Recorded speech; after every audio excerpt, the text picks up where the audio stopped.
paghimay ng talong at saka ng malunggay. Shout out, madlang people. Narito po tayo ngayon. Ang ating ulam for today is malunggay na hahaluan ng Kukod ni Nova. Trollagen, baka maniwala sila. Kukod ng manok. Wanagin mo. Kukod ng dinosaur. Maliwanag. Hihimay tayo ngayon ng ating malunggay. Ay, ang scientific name ng malunggay? 100 leaves. Moringa. Oh. Moringa. Moringa. Don't you know that moringa is famous? Very, very, very facial effect to the human health.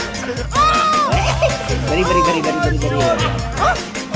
Kahit maniwala kayo sa hindi ng kami mga bata, ito ang ginagamit sa mga nakaramdam o nakaranas na katawan o yung pagpagsingin Ilocano pero sa Tagalog yung nabati. Lalo-lalo yung pagpagsing. Alam mo na hilo na tayo. Kawawagay yan mo. Ito na ating kukod. Hindi pa lumayang ating malunggay. Mga baliw kami ngayon kasi sanay po kayo. Wala kayong makontrol. Ito.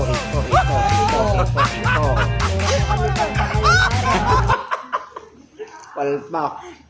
Yung isa mo namin kaibigan, ayun, nakita niya ng sunog yung turon.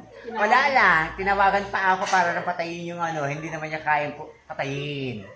Diyos ko Lord. Ito namang isa, hinawakan yung kawali. Ang il pa ng kawali, nga. Kala niya, feeling niya siguro, feeling niya, kutis, buhaya. Barat buhaya. Ito pa ang sinain niya, lugaw. Ano yung sinain niya? Lugaw.